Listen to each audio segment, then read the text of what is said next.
Motenabino, Baebozola Nabiso de partout dans le monde, très chers internautes, il y a chaîne RDC 24, merci. La fidélité, la confiance, Bozo Pesabiso chaque jour. Je dis aussi un grand merci à notre boss, Papi Poati, et pourquoi pas à mon caméraman qui est derrière la caméra, Michel Poati, Mika Design, les Babérakai. Alors, Banero, les lots, avant on a banda d'abord. Critiquer, analyser quelques sujets et actualités politiques à Mokanabiso. Je commencerai d'abord à démentir information lobby à partir de Boutou, dans les réseaux sociaux, na Facebook, na WhatsApp que Caleb Moutong a monani na bureau il y a 5 ans et ça faux archifaux. Caleb Moutong jusqu'à présent Bazo Lukaye nanu a monanité. J'espère que Aromonana Atabatami wapi l'État congolais rosala na makasi na yenyo surtout pour amonana arokimate ma eloko oyo ezo tungisanga mwa mingi. J'espère que bozola nangé belé partout au place bozali. Comment ça fait-il ce que justice azo poursuivre batu moko boy o basala ba crime belé na mboka et yaka kokomanga ke mutu wana kimi na pesi exemple liboso ya Gédéon Kyung Akimi John Numbi Obazoluka Akimi aza na Zimbabwe ndenge mutu na ya garde alobaki ki aza na Zimbabwe Caleb P Akimi. D'autre part, je me pose beaucoup de questions et je dis que ezali imprudence la justice congolaise. Comment ça fait-il mutu oyo bino bozo poursuivre ye? Mutu oyo bino boyebi ki aza na ba mbeba ebele, aza na ba makambu fo balandela ye, pardon, justice elandela ye, ma mutu wana omona na bangonga mki asali nini Akimi? Imprudence ya justice congolaise, je le répète, imprudence justice congolaise. Alors, surtout John Numbi Oazali, batu bazo funda ye kenda bomba monde kona biso shebeya. Mais aujourd'hui, Azati Akimi. Namona kana ba pays mususu, soki mutu aza na mbeba, soki mutu aza poursuivi na justice ezo landela ye. Même si aza baptindele na no mandaté, on a déjà ba kotinda te ba service en renseignement, to batelier batu moko boye pembeni ba landela ye déjà. Ba mouvement ne soto ko sala ba déplacement na ba landelaka. Alors pourquoi pas la justice congolaise biloko wana ezo salemate? Alors il faut justice nabiso congolaise mais un peu qu'on revoir biloko wana que ceux qui mutu aza déjà poursuivi akimate azala même na résidence surveillée comme exemple il y a John Numbi, exemple il y a Caleb Moutong ndenga kimi vraiment ezo sala pasi mingi na mitema ya batu pe ya population mobimba. Et pour na suki ça et là on a loba ezali il y a élection il y a 2023. Namoni batu à 5 ans. Confession religieuse. Bagene kokutana na président Mboso Kodia Oazali président il y a assemblée nationale. Kokutana na ye na simana yango directement bani ko sala makambu ya kozwa ba candidature pona mokambi ya ko kamba élection en 2023 ko mokambi ya Seni. Yasikawa qui a remplacé Corneille Nanga. La question que moi je me pose souvent, pourquoi cette précipitation? Pourquoi cette précipitation? Tout le monde élection il y a 2006 Ndenge Salamaki, tout le monde il y a 2011, tout le monde il y a 2018. Toujours ce qui est élection Ndenge Salamanambo Kanabiso, Bitumbeza a raté, ma contestation est raté. Alors pourquoi pas d'abord avant qu'on nomme mandataire na Seni? Pourquoi pas d'abord token na ba réforme électorale? Réforme électorale est très important. Très important avant d'abord ya roleka na ba nomination na ba ya ba mandataire ya Seni. Alors c'est ça la question que je me pose. Est-ce que ba confession religieuse nyonso wana ba liembongo te na lobité ke ba liembongo mais nazo mituna. Est-ce que ba liembongo te? Ba liembongo te na ndenge bazo précipiter yango bongo? Hein? C'est ça la question aussi que je me pose. Alors, monsieur Zali, la question sur ma camion sur l'obéli. Alors, ils ont moi Benjamin Mwana Souka, combattant Mounene à UDPS. Alors je serai avec lui dans l'émission Mokwalelo. Avec lui, on va répondre à ma question. On a peur qu'on mette un peu. Kolobela biso na likambu ya recensement. Oh déjà, Ndeko Bati Lukwebo, le président enseignant qu'on se posait directement à l'ingité. Côté à la Mouka, côté à FCC, balingi makambo recensement bon balingi to kende na ba élection. Alors yende muta ko répondre à ba question nyonso wana. Alors bola na biso na simakaka ya extrait oyo.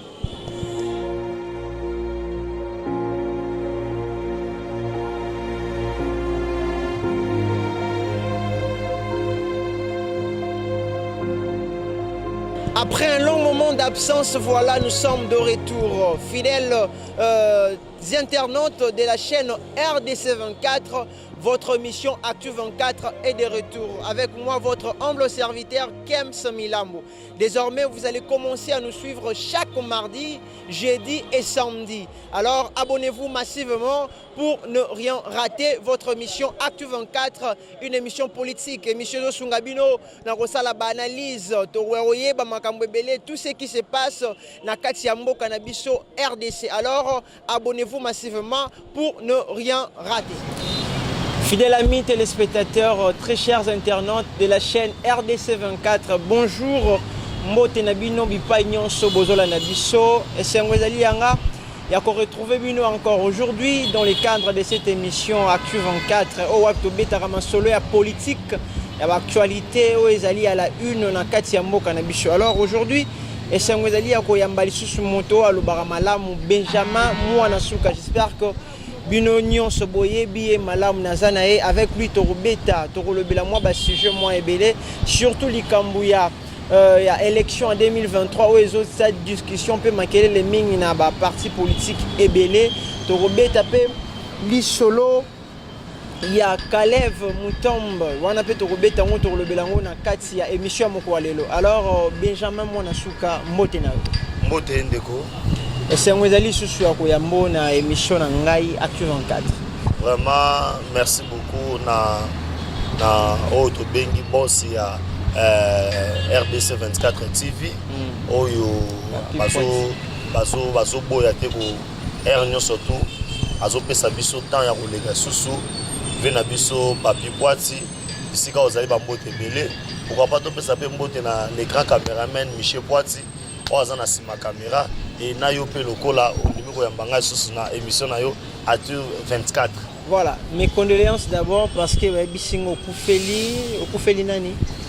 Oui, vraiment nzambe andimi que non molimo ya mama leki andimi ko zo vraiment accueilli atiki biso après avoir ko perdre maman nanga biologique na ko perdre lisusu molimo na ye pe manakimia. Voilà, mes sincères condoléances encore une fois de plus Nayo Ndeko Benjamin Mouanasuka. Alors, bien entre de jeu, na lingito betana le solo parce que avant de présenter émission Naïa, na émission Mokwalelo, na landi vidéo ya bandeko ya ensemble pour les changements où ils allaient partir cher ya Moïse Katumbi. Ça fait déjà plus de 3 jours yango nazo ka discussion. Alors, vu que yo allez moi na combattant IDPS, dis-nous qu'est-ce qui se passe entre vous IDPS na parti ensemble ya moi ya Moïse Katumbi. Non, on n'a pas un problème avec nous, l'IDPS, avec Moïse Katumbi. Mais on a dit que l'histoire va changer en côté. L'histoire peut passer en côté. Vous comprenez? Ce qui est là, vous savez que non, l'émission en 2021, nous avons dit que Yambaki et Benjamin Mouanasuka. Au cours de ce métier, solo. Bandeko bayena kati ya union sacrée mais balingi bakoma lwa ke bango ndei sa bango biso toko ko exister te. Oh bandeko le ba mimona ke no bango ndei wana sa bango biso toko ko exister te. Bakendaka na Fayulu, je dis Moïse Katumbi kendaka na Fayulu, bakendaka na Babemba, bakendaka na ba élection to gagner bango na ba élection. Et aujourd'hui bande kwa Moïse Katumbi ba bungelo ko wana te. Et nakoloba peke soki lelo Moïse Katumbi makolo na ye ignaté sur na RDC, c'est grâce à Félix Antoine Tshisekedi Tshilombo, le président de la République. volonté na ye so pona yango ta ngatia makolo na mbuku te po asala par force akoma awa na kasumbale sa kota te mais na moni ba jeune wana bazoinga ne babunga rumba balobi bozo traité président na bango voleur moyibi bazo silika mabe balobi ke ezate ke ceux qui besoin na pouvoir bomimona c'est ça c'est que on a landi avant na présenter bazo traité moyibi te ba tianga na place na ye qu'est-ce qu'il représente Moïse Katumbi c'est là où il y a un problème. Qu'est-ce qu'il représente en termes de gestion? Il a géré les 4 ans. Les gens qui gestion na yo na musala est catastrophique. Et comme Moïbi, son lelo babengi que non Benjamin Mwana Suka na 2000 boyi. Ozaka na onatra mais au travaillera bien té. Yebisanga mabeni babeni. Ils ont fait que rééler likambo oyo bareleye kaka likambo salaka. Il n'y a rien à refinga so pendengeni. Quand il vient dans l'union sacrée, qui a une vision propre au chef de l'État, on a pour sa bonheur il y a peuple congolais. Et que toi tu vois que non, le quoi na une union sacrée, ils a pour ngana bonga. Oyo ça ne s'imposer. Moi est-ce que tout nous a dit qu'il y a une union sacrée n'a pas besoin de poste, mais les prémons déclaré par ministère. Surtout le bibo on a eu ma bête la PC 5 ministères. Yango na lobby que ceux qui te lobby bongo lokutani to lobby. Moi je pense que ces gens là doivent faire gaffe. Eh bana bazana maturité politique. Ce sont des disciplinés politiques. Et bana niveau na bisoté. Et ensemble pour le changement. Aux alliés sanga ba recoupement bela parti politique. Bazana force monter na IDPS. Ils ne sont pas représentés partout. Bakaki ba beta l'autre. J'ai été à Lubumbashi. Qu'est-ce que Moïse Katumbi représente à Lubumbashi? Il ne représente absolument rien. À terme à majorité.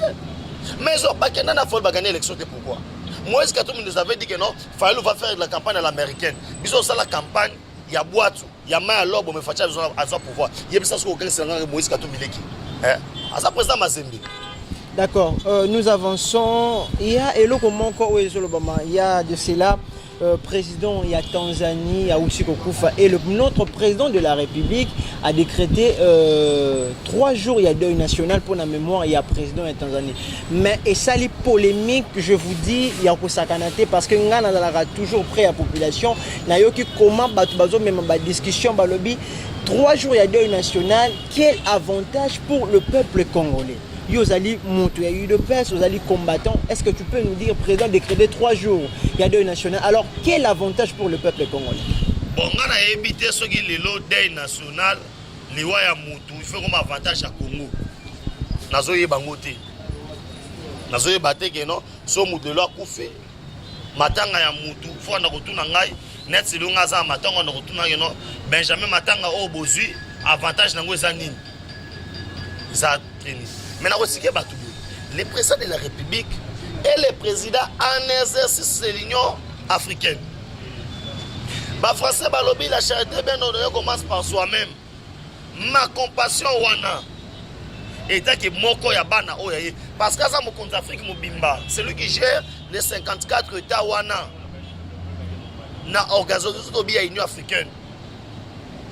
D'une manière ou d'une autre, on va perdre moi na ye. Et alors là, on va perdre moi na ye, botu na ye, oche matanga pona nini.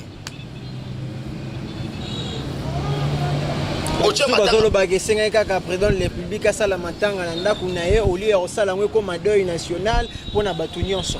Ezali ko compatir.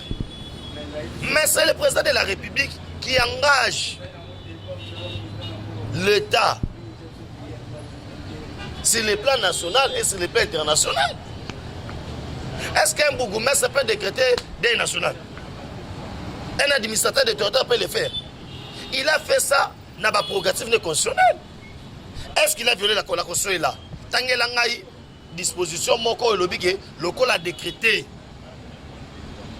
3 jours à deuil national pour la présidence Zambie, il y a Tanzanie, pardon, a violé la Constitution. Exactement. Ne cherchons pas à se Fatiata c'est Bembe. Il y a un jeune dans le quartier Nanga Lobby, il y a des gens qui meurent dans l'Est. Chaque jour, mais président Tsikali a décrété deuil nationalité. Alors pourquoi seulement il y a président en Tanzanie qui a décrété comme un deuil national? Si nous les allons retourner dans l'émission, tourner Benjamin Mwana Suka ke, ndé Benjamin Lelite, Makoufeli Ndekonaye, Azolela. Est-ce qu'il y a des comparaisons à la place Wana? C'est que Congo a des national. Est-ce que les gens de l'Est ont besoin d'un national ou bien ils ont besoin de guerre ici là?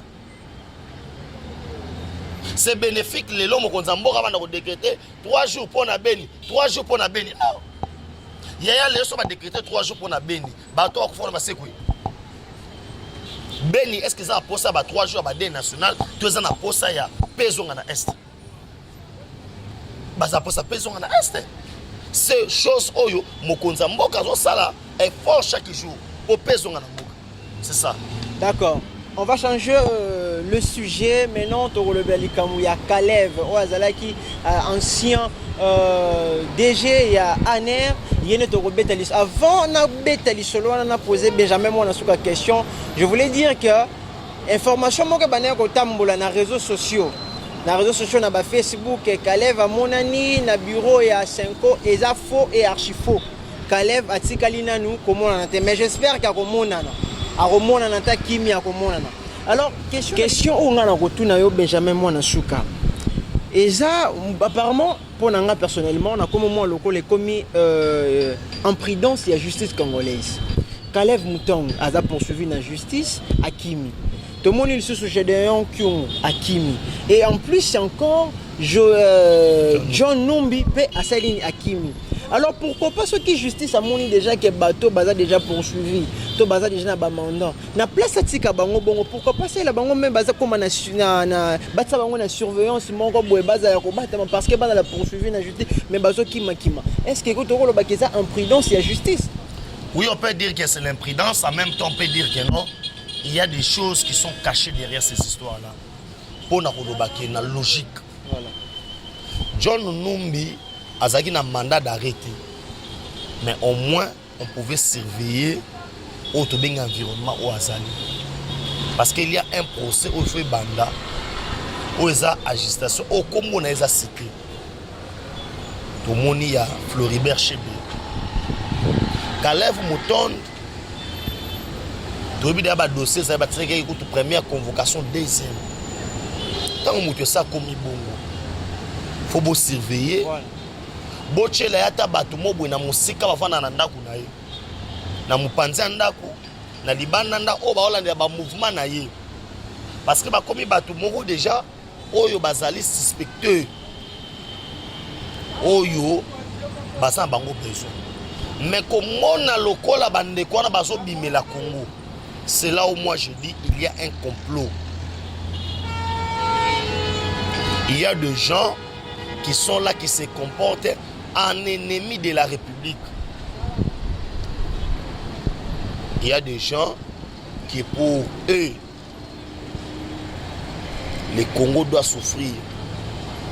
Ce genre de voleurs, il faut que est-ce que ça danger pour Namboka? Oui, ça représente un danger permanent. Zimbabwe. Oh, Zimbabwe, on a ancien allié. Il y a Kabila le père. Oh, comment qui va pire? Joseph Kabila, tant qu'on a pouvoir. Parce qu'après ça, on a un avantage au Congo. Et aujourd'hui, comme ma batouana, nous avons tiré son aide d'alarme que Batibos à la vigilance. Le service de sécurité na biso. Il faut bateau à la frontière, il faut Marakitok. On peut dire aussi que déjà un pas un complot, on a pourquoi? Parce qu'il y a ça, on a pour nous surveiller. C'est pourquoi moi je dis, personnellement, le numéro 1 déjà une fois démissionné. Bateau bana ba frontière faut bakanga bango. On dit que John Numbi Abimi est mort mabina une affaire à 250 personnes. Imaginez-vous. Mais pour quelle intention Voilà, pour quelle intention? C'est là où nous disons que non, il y a un complot, il y a quelque chose de mauvais qui se prépare. Et dans le service de sécurité, les gens ont payé dans Mokonzamboka, bafungola miso, ba alerter les sous et que autobengi alerte et à la maximale. C'est ça. Voilà. Toling to beta si jouer aller sucre très important au tolinga to le belapina na mwalelo et zali kambuya élection il y a 2023. avant de côté à l'élection 2023, je voulais dire qu'il y a une injustice, à la base, elle a vraiment pris donc, qu'il y a ceux qui ont poursuivi une injustice qui m'a répété les choses. J'espère que bato ba kimi wana ba omona na Caleb Mutonga omona na John Numbi ba ngoni so ba kimi ba za la poursuivi ba omona na. Alors Benjamin mona suka toto beta li solo à élection 2023 pour que to clôturer place wana. Alors to moni 5 auti ko kutana na bureau ya Assemblée nationale, le président ya Assemblée nationale Mbosso de nasima ya réunion wana bazongi babani ko lancer ba candidature dépôt ya candidature pour na président ya Séni.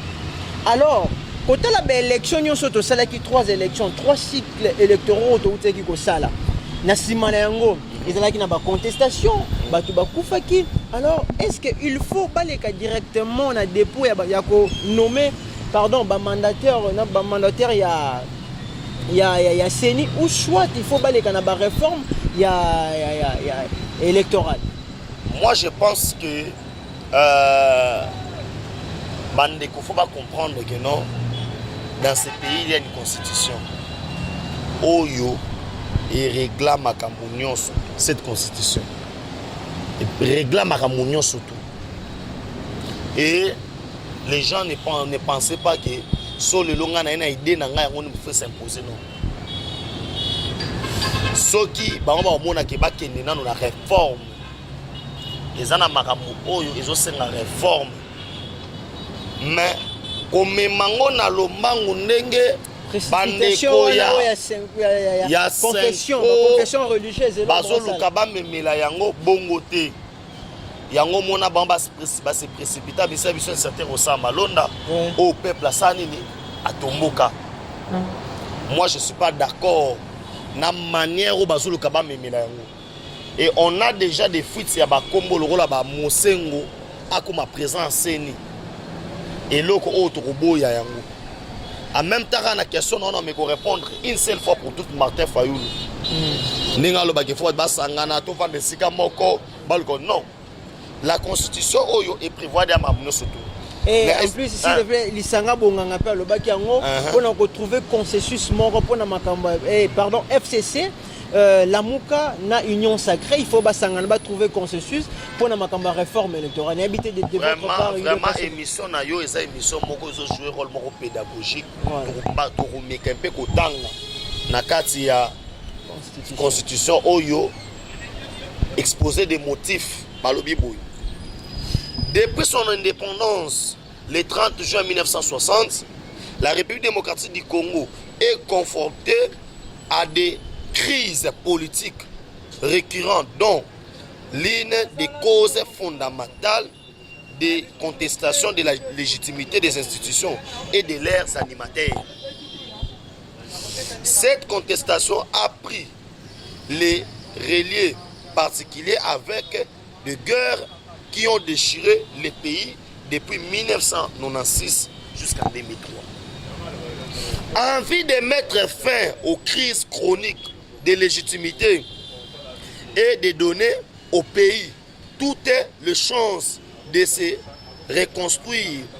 Les délégués de la classe politique et de la société civile, forces vives de la nation, réunis en dialogue intercongolais, ont convenu dans l'accord global inclusif signé à Pretoria en Afrique du Sud. Les Sanga Bonganga Ayebake Fayulu Azaka Amamusu Bazaki Aou. En Afrique du Sud, le 17 décembre 2002, de mettre en place une nouvelle ordre politique fondée sur une nouvelle constitution démocratique sur base de laquelle le peuple congolais puisse choisir souverainement ses dirigeants et au terme des élections libres, pluralistes, démocratiques, transparents et crédibles. Il y a déjà un cadre constitutionnel. Oyo soko lingo ma réforme. Tu dois aller à l'Assemblée nationale. Aux yeux locaux, proposant en termes de loi. Oyo bako luke pa les sanga bonganga ezali dialogue. Tovanda po 5 ya wana. Babenda temps pour balobaki non. Tala Fachi Beton à Salé côté, on n'a pas besoin de ces histoires-là. Nous avons besoin, il y a réforme dans le cadre constitutionnel pour l'Assemblée nationale. Mais loi Lutundu la banda batia pour la réforme si siko eza non résoluté il y aura des réformes. Assemblée nationale on a rentrée parlementaire. Et puis on ne peut pas aller aux élections soki lelo oyo tokeyina nous na recensement té. Tokokoma place wana tokokoma place wana. Yango na biso ke non ba prendre mal na bango en conscience ceux qui balingi bakambuya ba proposition ba nini ba proposer en termes de loi et les canons l'Assemblée nationale. D'accord, totali tout moni élection il y a 2006 ndenge lekaki. Voilà. 2011 ndenge lekaki na o ya 2018.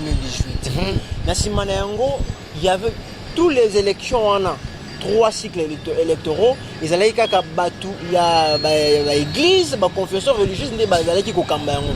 Alors pourquoi pas na place ba kambone ba contestation zo elezonga kezonga kana tour na élection 2023. Pourquoi seulement qu'on peut ça kaka charge wana organiser l'élection na confession religieuse? Est-ce qu'on peut pas donner ça tout donc ça on a kati ya ministère il y a des affaires intérieures comme les alana bambo comme susu. Vraiment c'est l'une des penser des photos penser en Rwanda. Aujourd'hui, Bapesi Basango, première élection na Congo. Abe Malu akenda ko publier na kati ya char de combat ba résultat. Bapesi élection na Sango Ngoy Mulunda. Yepe musala nzambe ga. Oleli. Bapesi na Corneille Nanga, o espère. Oleli. Pourquoi pas te passer dans le ministère de l'Intérieur? O azali habilité ya kosala ba élection wana. O azali na kata charge na ye. Moi je sais que si on veut avoir des réformes, nous allons proposer que le ministère de l'Intérieur yenda organiser ba élection. Pour ça malamu vraiment. Voilà. Pour chuter to robete lisolo asuka sujet kaka na ba élection. Vous UDPS pour le qui avant que na ba élection, faut recensement, identification. Ils ont le rôle préalable et n'abîme pas eu de pèse. Mais j'ai suivi le président il y a Sénat pour s'imposer catégoriquement dans les cambia recensement avant l'élection. Alors, de votre part, qu'est-ce que vous dites? Oui, c'est un chef démocratique. Il peut dire ce qu'il voudra. Maintenant, on doit bien expliquer les bienfaits à recensement. Yeba ati lukwebo wana tanga komi président ya Sénat. Tanga yena ko déposer candidature na za identification de. Basa ba candidat belé. Basali betide. Yeba ati lukwebo. Est-ce que ça la ndenge ni so akeina akena Sénat ya Angola par exemple ce que ça là. Akuti que peuple angolais a un billet. À na Brazzaville, à côté que nos peuple Brazzavillois. Ba Brazzaville, na Congo Brazza, ba Congolais ngambu, bazana livré. Tu es ça la ndenge ni soki biso ba Congolais toi na carte bongo. Toutes ces infiltrations de toi nango. Parce que tout ça na fiché à population. La question que moi je me pose, les lobbies nous besoin qu'avant qu'il y ait une élection, il faut qu'il y ait un recensement, identification à la population. Alors pourquoi on va contester Nathan Kabila? Na place pour exiger élection. Pourquoi pas le bec Kabila mais ma un recensement pour se retrouver sous la mangambo tous dans le loté. Kabila soka mekma qui bison un recensement. Ouais. Et ngaz à l'identification à recensement. D'abord, dès qu'on a un foyer babou. Il y a une différence entre recensement, identification. Na auto bengi enrôlement des électeurs. Il y a 3 étapes qui c'est. Expliquez biso ba le recensement on compte tout le monde. Basa ba Ghanéen, basa ba Malien, tout celui qui réside en République démocratique du Congo. Na simanango donc procéder na eloko to bengi identification. Auto lukato yeba motuya ba Congolais basa boni. Ce qui les gens ont souffert. Parfois, étrangers, il faut foutre ta taxe $1000. À foutre à $100, le rôle en Gaïna au Congolais. azo exploiter biso. Quand nous avons tout ça les recensements, tout y a tout ça. Tout qui na auto bengi identification population. Donc EDP auto bengi seni wana n'état pas enrôlement. Akoko bimisa jamais que na Maniema batu basa enrôler 10 000. Soki na recensement to recensa ki batu ke non na contrat Maniema batu basa 8 000. Na 8 000 wana tozali na 5 000. Basa ba majeur 3 000. Basa ba mineur. Yo so bise biso na kata fichier électoral. Qui na enrôlé na Maniema 10 000 personnes. Ba biso ke za lokota parce que ba statistique il y a recensement yangoyo, il y a identification yangoyo. Tant qu'on s'identifier pe to koyeba derrière que non place où il y a autant de majeurs. Papa Benjamin azana bana na ye autant. Azana Salem, azana Carmel. Koyeba déjà. Bien fait ya biloko wana yango. Cela veut dire ezapona IDPS à cette a à organiser l'élection, ce n'est pas l'IDPS qui organise les élections. Mais nous avons besoin d'afficher la population et aider les Congolais. Nous avons besoin de faire des choses. Nous avons besoin de faire des choses. Les gens qui président de la République ont gratuité. Mais gratuité, on a des Maliens qui profiter de ça. On a des Burundais qui profiter de ça au Congo. Tant que on a des Yaka, on a des Rwandais. Mais aujourd'hui, ceux qui ont une identification, et que ça là qu'un étranger tant que pour y attendre, il y a un foot en bongo. Congolais autant gratuit. Et là quoi boy, on rebondit ça comment? Bah tu le peux. Mais bah sur le coup, ceux qui ont aucun recensement, il faut banana na ba commune, na ba quartier, ba chef du quartier. Après ça qui nombre ya ba ville, tous en ngone, ba quartier, na ba territoire. Il y a solo banabi surtout qui n'est pas ba chef du quartier. Ouais. Un chef du quartier qui est incapable. Il y a un nombre de quartier. Parce qu'on n'est pas identifié, il n'y a pas une fiche, il n'y a pas un fichier à la population. Sur ma base, il n'est pas chef du quartier, il y a Wapi. Il y a Wapi, il y a Wapi. Il y a Wapi. Pour nous relaxer, que non, avant de calme. Soko bandi bongo, to se pelate. Moi, tout celui qui veut combattre le peuple congolais, toi, Nanzéanaï, de combattre ces anakimi, ne sont pas dans la dictature. Il est important après sa point de vue. Mais ce communauté, les mélatos, ça l'a identifié.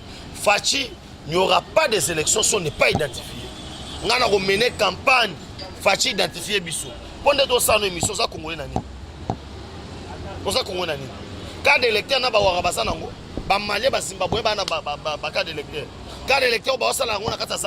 Non, on ne peut pas ce soir. Tous à l'identifier. D'accord, nous sommes arrivés à la fin de cette émission. Je dis un grand merci à vous. Oh, Bozola Nabiso partout dans le monde. Merci Nabino pour la fidélité, la confiance. Bozo Pesabiso Ndeko Benjamin. Tokomi na suka émission. Je sais que caméra est à un mot de la fin pour na bateau sur Bozola Nabiso. Un mot de la fin pour na bateau sur Bozola Nabiso. Bandeko na ngai elo na osenga bino ba soutien na bino obo sala na mitso pona biso ezali été bo s'abonner massivement na chaîne na biso RDC 24 TV bo s'abonner talara ba émission bo jeune na jeune ba solo la Congo na place sur la Cristiano Ronaldo na mesa komi na combien de bim to beta na masolo ya Congo. Merci na mokambi ya chaîne na biso bisika zali papa papi Boîte bisiko zali bambote belé et pourquoi pas to pesa merci na maman na biso auto bengi na kombo ma Brigitte Kaja et na souhaité pe bon anniversaire na maman Mireille Pataouli mobali mwasi ya ndeko na biso Alain Moulamba direct à Maroc kande to lobaki numéro de téléphone ko za l'afficher wana ba remarque na bino ba difficulté bozana ngo ba problème bozana ngo bozanga te pour annoncer biso et na repesa pe na yo merci ndeko nimiko ya mbangai. Merci Benjamin Mwanasuka, merci à vous très chers internautes.